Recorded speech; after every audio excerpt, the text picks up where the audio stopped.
নামাইতে পারলাম না।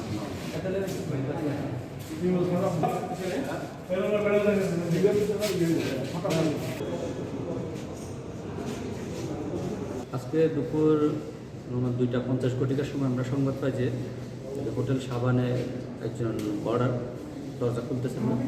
তো ওনারা সংবাদ দেওয়ার পর আমরা তাৎক্ষণিকভাবে ঘটনাস্থল আসি, সঙ্গে পরশু আসার পর আমরা চেষ্টা করি প্রথমে ডাকাডাকি করি, দরজা না খোলাতে আমরা এখানকার কর্তৃপক্ষের সাথে আলোচনা করে দরজাটা লক ভেঙে ভিতরে প্রবেশ করে দেখি যে একটা ভেঙে অবস্থা ব্যক্তি আছেন।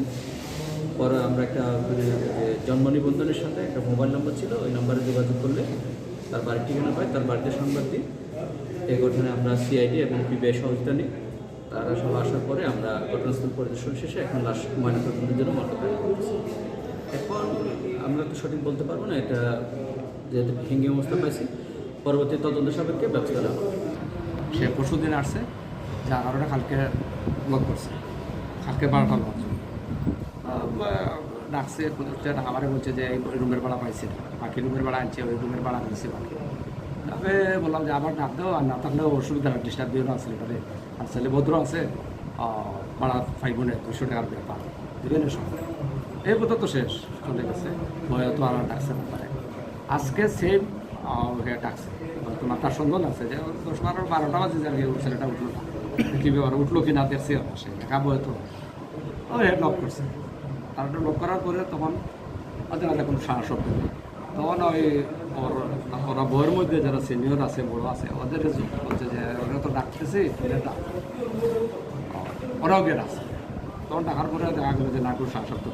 এই তো মানে অনেক চিন্তা হয়েছে, অনেকে বলতেছে দেখো পুলিশে খবর দেওয়া, এই সেই আমারে রিং দেওয়া হয়েছে। আমি বলছি বিশ্বাস সঙ্গে টেলিফোন পিএসএ রিং করছে, 20-22টা রিংসের মধ্যে আমি আসছি। আসার পরে ব্যবসা সব আসছেন, আসার পরে বললাম যে আমি থানা তো আগে আমরা বই করাতে চাই, তো যেটা তো লাভ করা ঠিক নয়, মানুষ কী ভিতরে কী অবস্থায় আছে আমরা তো দেখতে পারি না। ওই এসে থানা আমরা যেটা আইনগতভাবে যেটা করা হয়। পরিবারে তারা 2 ভাই, তার মা বাবা, তার বাবা সরকারি চাকরি, ছোটো ভাই অনার্স করতেছে। কোনো ধরনের কোনো সাংসারিক কোনো প্রবলেম না, ফাইন্যান্সের কোনো প্রবলেম নেই, প্রবলেম ছিল না।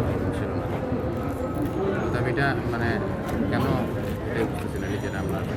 এটা আসলে আমরাও মানে এখন পর্যন্ত আমরাও এটা নিয়ে পুরো বুঝতে পারছি না আসলে কারণটা।